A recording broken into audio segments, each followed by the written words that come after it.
Yes, let me get this on full screen.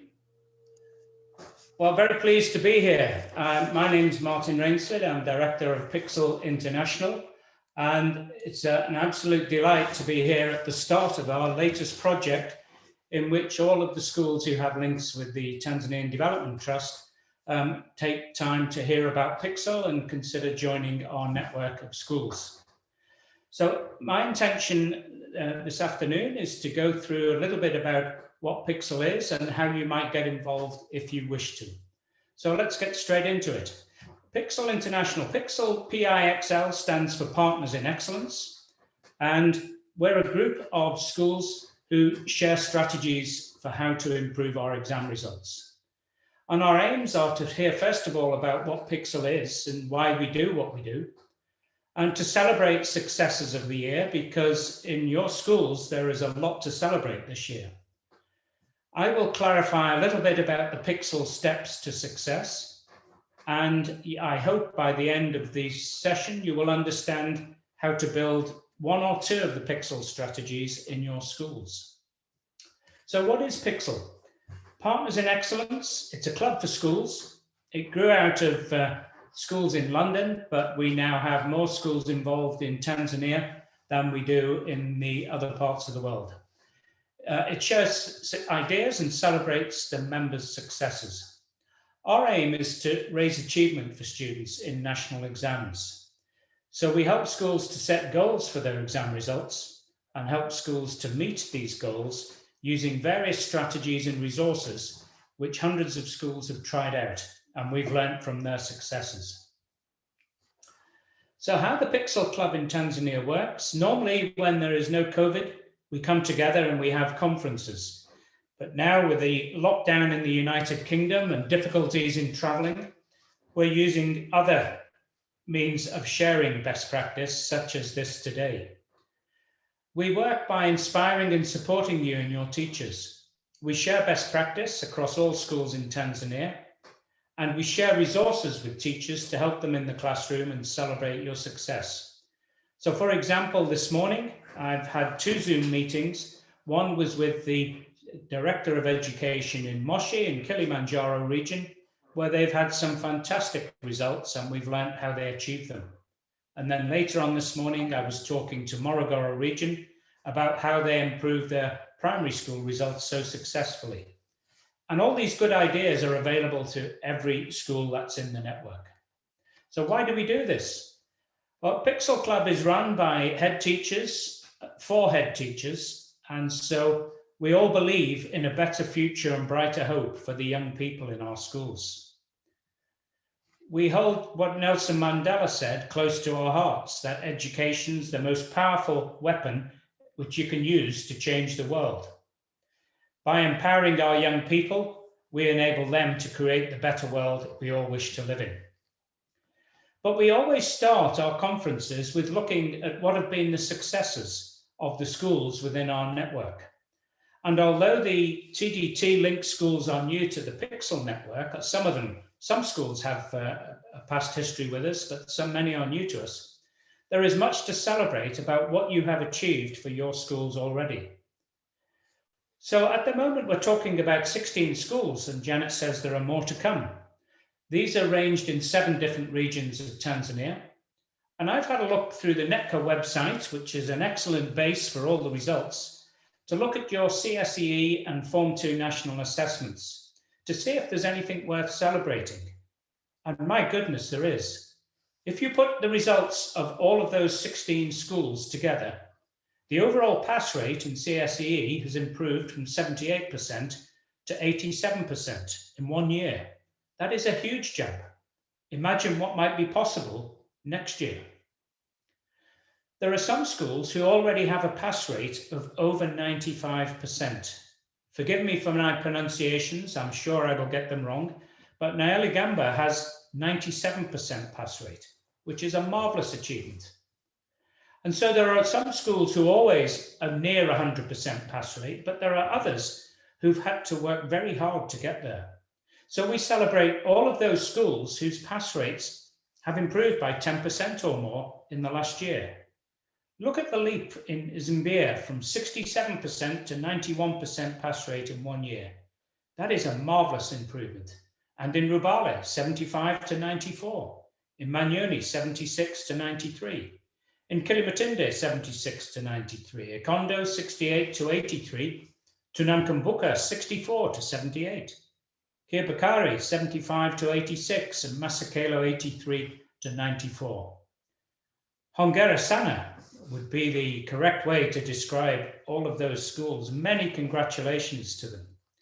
And in Form 2 national assessments, the overall pass rate was already high at 88%, and it's improved to 90%. There are 3 schools with a pass rate of 95% or more. Again, Ligamba, Kilimatinde, and Kiabakari all have pass rates very near to 100%. And again, there are schools whose pass rates have improved by 10% or more. Kaseke, 76 to 94, a huge increase, and Kilimatinde, 85 to 97. So hongera sana to all of those schools who've achieved so well. And we will learn from how you did it and share what you did with other schools within the network. And that is how PIXL works.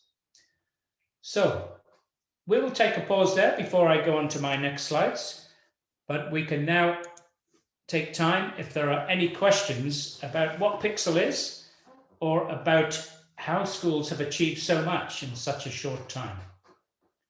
Over to you, Janet, if there's any questions people wish to ask.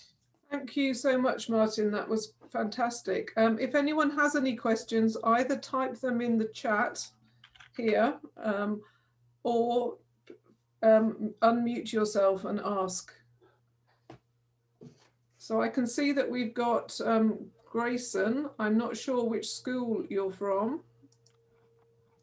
And we've also got Martin Laurent. I believe that's from Ikondo, though I think he's still joining. So I think perhaps, unless there's any questions in the chat, I'm not sure that everyone has access to a microphone. So perhaps you should keep going, Yeah. Martin. Thank you. Right. Screen sharing the second slide.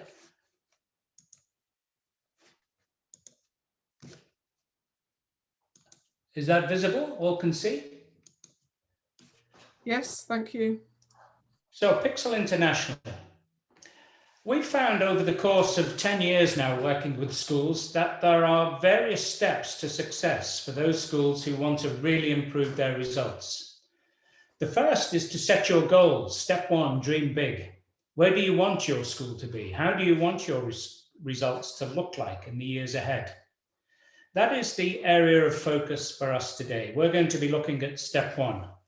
And I hope in a few weeks' time, we'll be able to come back and reconvene and have a look at some of the other steps to success, about knowing your students, planning ahead, spotting difficult topics in the exams, taking action to prepare pupils for their exams, testing at all stages, motivating students, and celebrating success.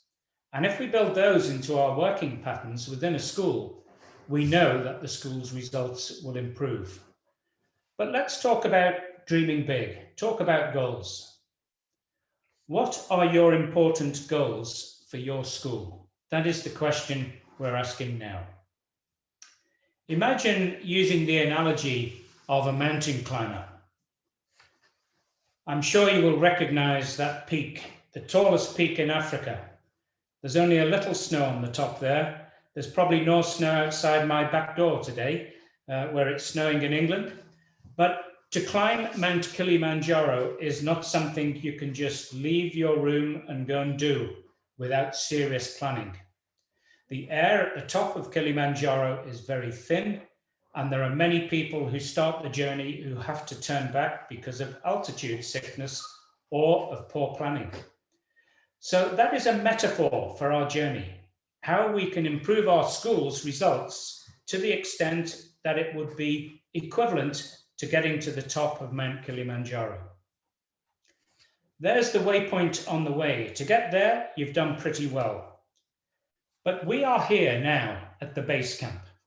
It is our intention to achieve our goal. There'll be steps along the way. But February, base camp, steps on the way, June, July, maybe the mock exams.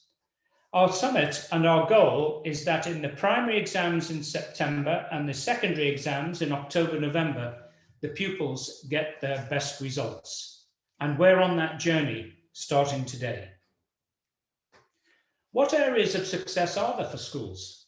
We've already been celebrating the success of schools in the TDT linked schools. Schools having a pass rate getting close to 100%. In primary schools, improving your average total marks. In secondary schools, improving your grade point average. When Nectar prepares its tables of all the national rankings, schools will be able to see what band they're in and whether they've moved up in relation to other schools in the country. So schools set themselves goals in relation to pass rate, bands, and rankings. The head teacher, all the research proves that if the head teacher's leadership is strong, the school's results will go up. It is the head teacher's vision and leadership that delivers all the good things that happen in a secondary school or primary school. And an important part of that is with the school board to set important goals for exam results at the school. It is the head teacher who will commit and lead and create enthusiasm in their school. And we recommend that each head teacher should have at their right hand a raising standards leader, the person to work with the teachers and to lead all the development on behalf of the head teacher. And in many schools in Tanzania, this is the academic master or mistress who takes on that role of raising standards and helping the school achieve its goals. So the head teachers as well, when we come together at meetings such as this, we share successes and ideas with other PIXL schools. And what I'm explaining to you today is ideas that I have learned from all the PIXL schools I've worked with over the last 10 years. So the school goals, what is the best your students are capable of achieving? Make your goals ambitious, but not impossible to achieve. They need to be achievable. And tell your school community what your goals are. Now, how do we express our goals? For this, we're going to be looking at a spreadsheet.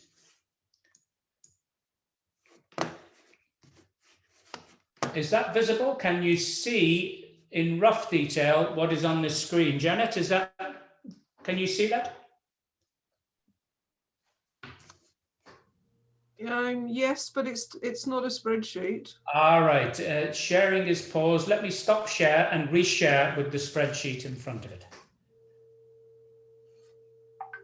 Right.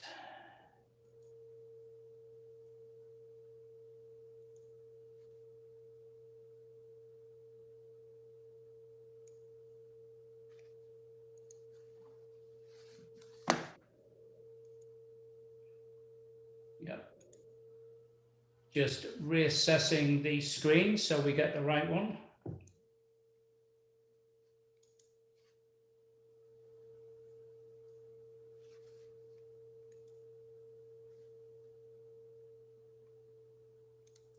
Just a reminder to everyone, if you have any questions, please, or if you want to introduce yourself in the chat, please do so. Yeah, I can see a spreadsheet now, thank you.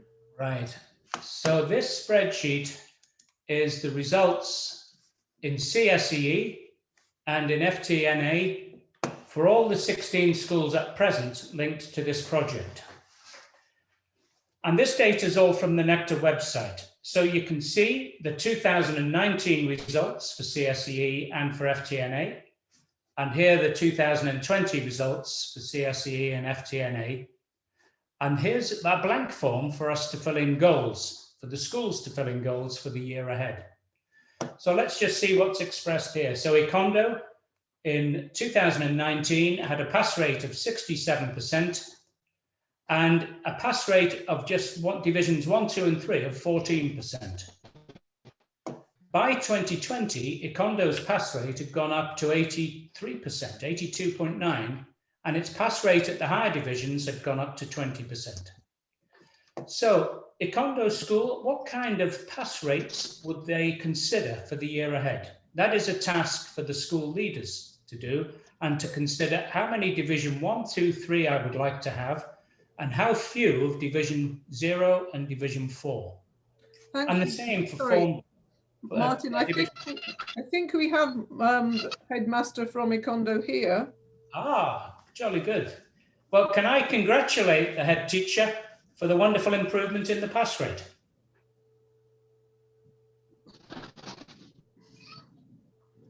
I don't know. Oh, hello?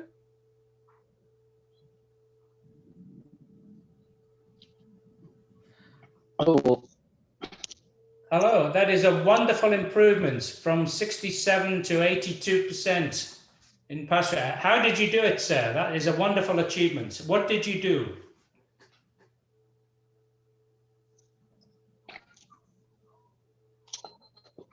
now I was in the, especially in the girl you are put in the camp, and to study with under supervision of matron. That means we want to reduce zero. Wow. Because a many girl you are get score zero. Yeah. In Tanzania. Yeah. And your efforts have helped reduce the division zero from 30 to 18 in 1 year. And do you think it is possible next year to go down from 18 to even less? Is it possible?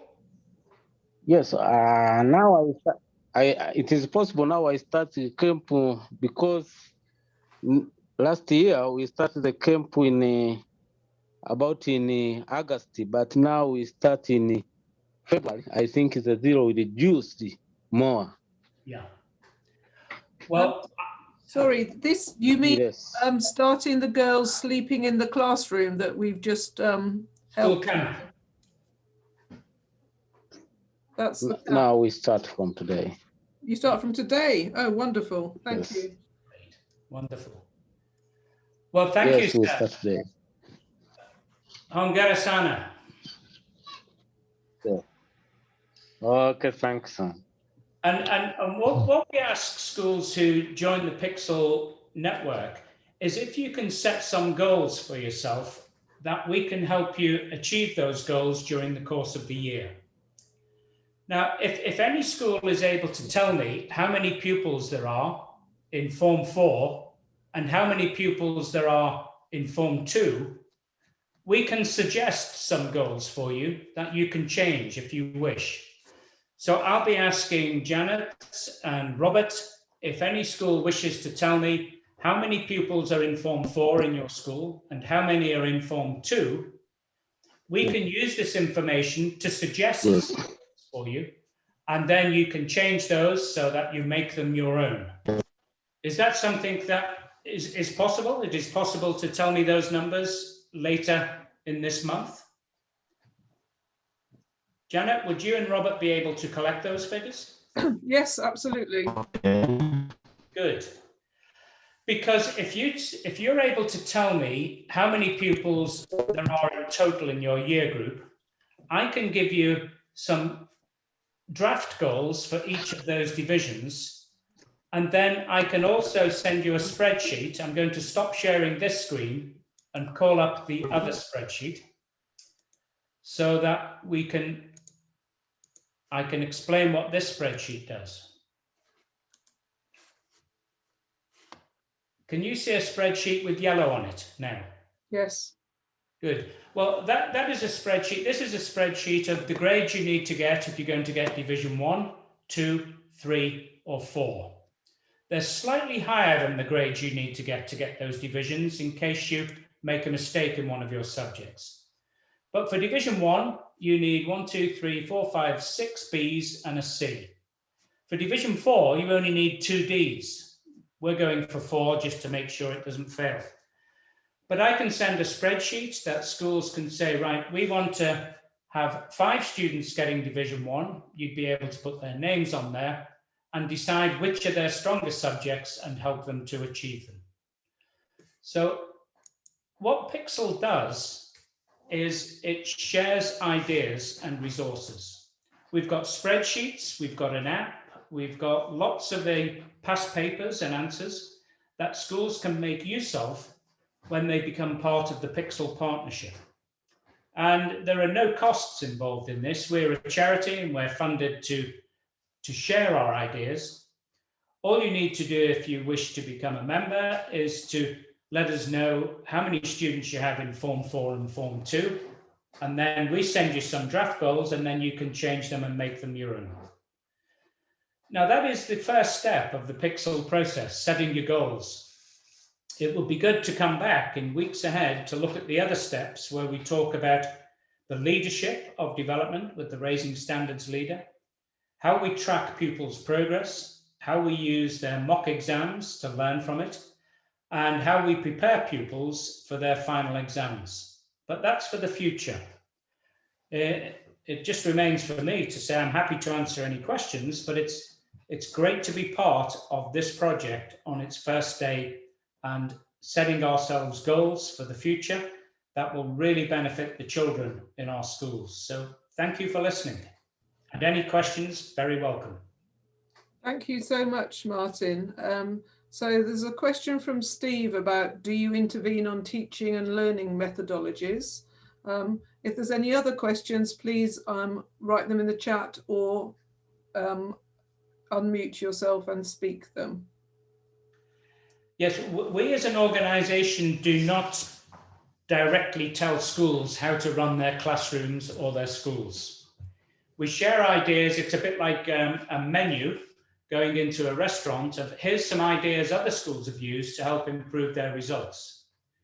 Now, we know that teachers have a difficult job when there are large numbers of students and the resources are minimal, and that often the easiest thing to do is just to put the notes on the board for the students to copy and learn. But we as teachers also know that's not the only and not always the best way of learning. So all teachers do like to share different ways of teaching and learning, and we encourage that.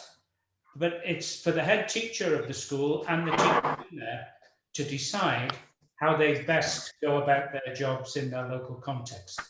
We don't ever tell people how to do, we just share. But one thing we are sure of is that regular testing and feedback to pupils is the key to success.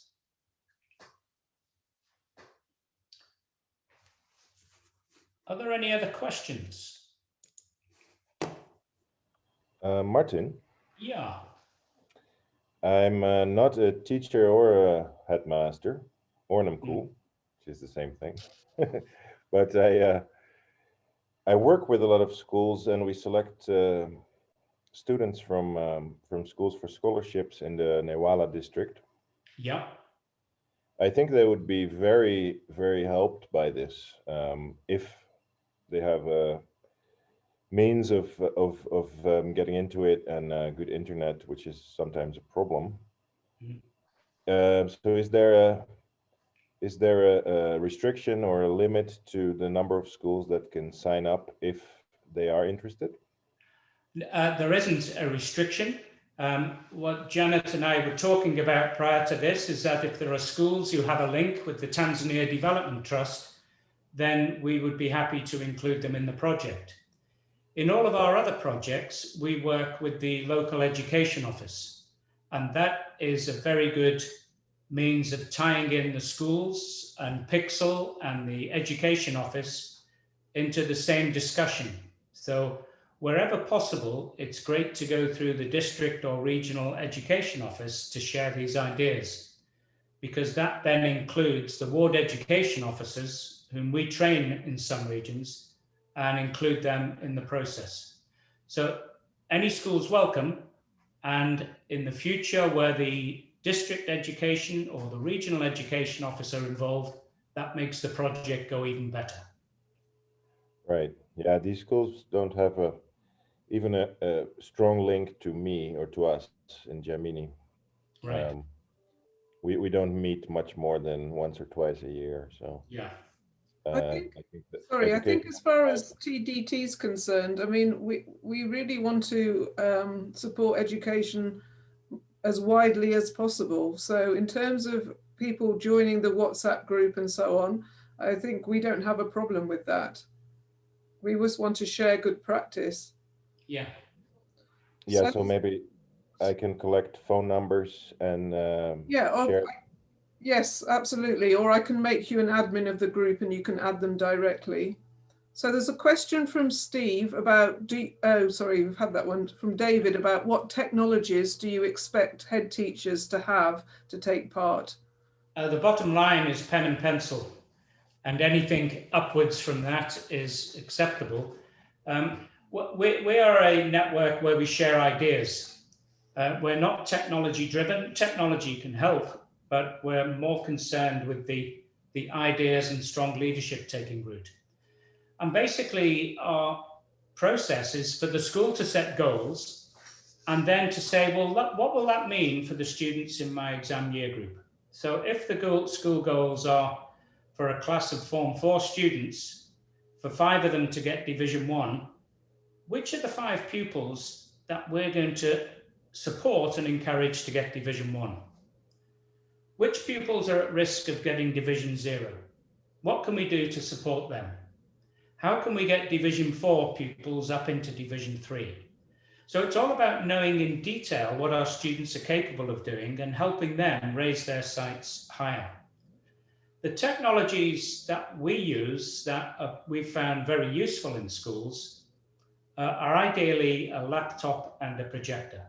If you've got that, you've got the internet on your screen in a classroom.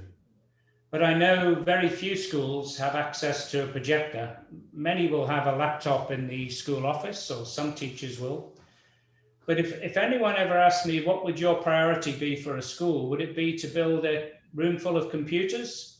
That would never be my first priority. My first priority would be give each teacher a laptop and a projector in their classroom, and then you've got the whole world of learning that could go there. But we don't have to go there. Even using the existing resources of some textbooks and the teacher's notes, there is a huge amount you can do if we all work together towards the same goals. So technology at its most basic is what's already there. At its best, we'll work towards laptops and screens in classrooms and projectors. Thank you. There's another question about how often are we going to meet as this group? Well, before COVID stopped all the conferences, we used to like to have a conference in each region about twice a year. For where we can meet online, of course, it's a lot easier to set it up. So I would hope in this project, we could meet once every 3 months and take the project there. We could maybe have 3 or 4 meetings a year at which we share different strategies and prepare for the next phase. So that is something that we at PIXL will be able to support. If it were every 3 months, no problem. So people who join can get access to the app. Yes. If you're not a head teacher, so for example, you're a TDT project officer or somebody supporting a school, can you also get access to those resources? Yes, you can. We'd give you the app and you'd then be able to access as a guest one of the schools who are on the app. And we've started reconfiguring our app because there was a lot more on the app than many schools were wishing to use at this stage. So we've making the app simpler to use, but keeping all the resources on it. But now you don't need to put the names of your own teachers and your own pupils on the app. We give generic names for teachers and we give numbers for students that the school can keep a record of which of our students correspond to these numbers on the app. But anyone can use the app and you'd be invited in as a guest to one of the schools if you're not a head teacher of that school. The head teacher of the school, if they send us the numbers in Form 4 and Form 2, and I see that one school has already done that, thank you. If we have those numbers, we can populate the app for your school for you so that you can see what it will mean for your students if you set those goals. And that's something that we'll be doing as soon as you give us the numbers. Within a few weeks, we'll give you the spreadsheet and the app via electronic communication. Thank you. So we'll put all of the links and so on in the WhatsApp group after this seminar. Yeah. Thank you. Are there any other questions, or should I stop recording now?